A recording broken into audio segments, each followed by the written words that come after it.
Imekuwa stress kwangu kwa sababu hiyo kilimo biashara ilikuwa nikilima vile ninavyojua mimi, kuna baadhi ya mahindi naika chakula na kuna nyingine naika biashara. Sasa biashara sikupata na chakula nayo sikupata ile nilikuwa natarajia.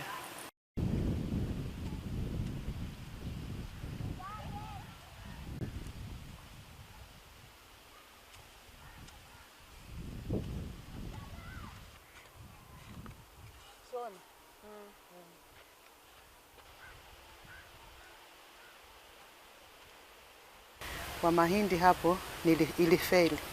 Labda kwa mhogo ndo sai umepiki unafanya vizuri.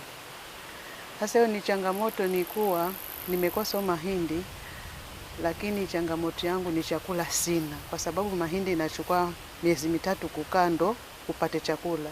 Mhogo ukipanda leo hivi, leo ni tarehe kama 12 mpaka mwaka ujao mwezi kama huo tena ndo navuna mhogo. Sasa unaona hii period yote nitakuwa nikitumia mfuko wangu kununua nini?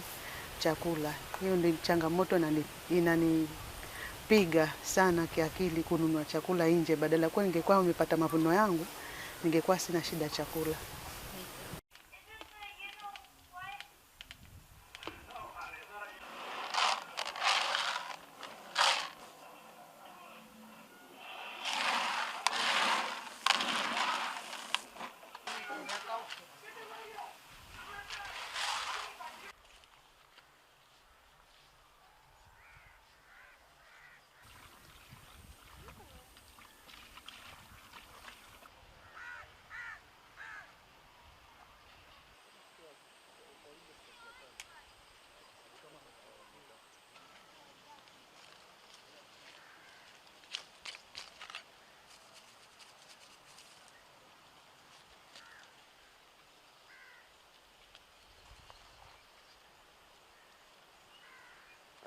We had to translate the questionnaires that we had in English to Swahili and then back translate to make sure that the meaning was not there. And also because these are standardized questionnaires that are used globally. So even when they're used in the local language, you have to make sure that you've not changed the meaning or the context of the questionnaire.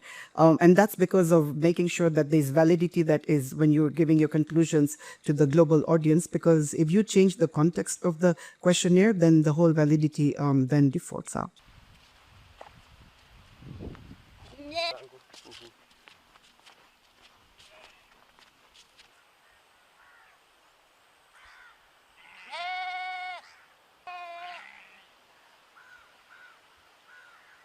Suicidal thoughts, yes, there were some women who never answered those questions, but the analysis that we did was on people that have answered those questions, and it's a problem. We have to talk to them, we have to ask them, engage them, but it was purely a quantitative question that we've asked, so do you have any suicidal thoughts or ideation? If you do, do you have it every day, several days a week? Do you have it a few times a month? So it's because of that standard questionnaire, but then we don't ask them more onto that, about how they did it, why they did it, what made them do that. So those are not something that ask. But yes, when you do a qualitative research, those are questions that you could probably ask the participants.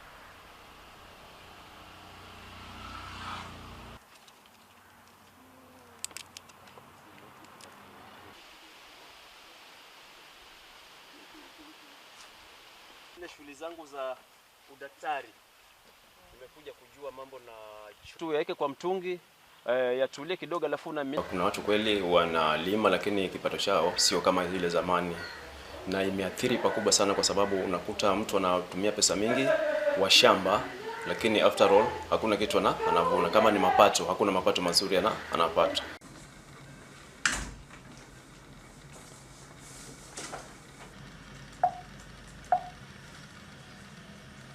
There are multiple dimensions to climate change, right? So one is the ability to kind of grow your crops, which tend to fail more when you have a drought, for example. But on top of it, like it has implications on the price of food. So here, a poor community is now not able to grow their crops, having to spend much more on the food creates a lot of pressure on the communities, particularly on women, because they're in charge of making sure that the kids and families are fed. And so it creates an extra level of stress.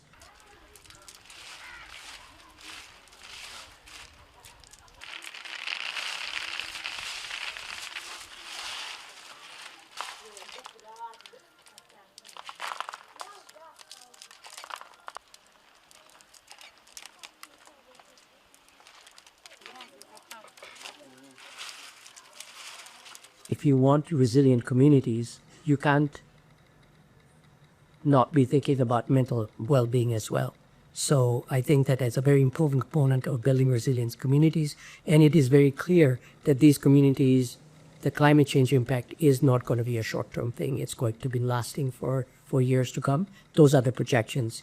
And so I think that there should be more infrastructure to provide mental health support in those communities, as well as try to figure out ways of dealing with the shortages that they will experience, for example, in water supply and things like that.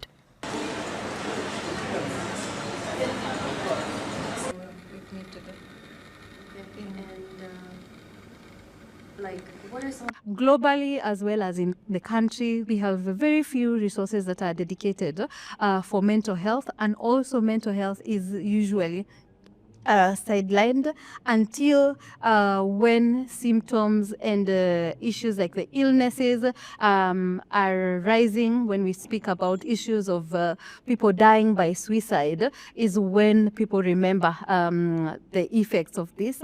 So it's to advocate for integration of mental health into climate smart solutions that are being developed and innovative, and even policies that are being developed, that as we look at the changing global patterns and weather patterns, we are able to think about mental health.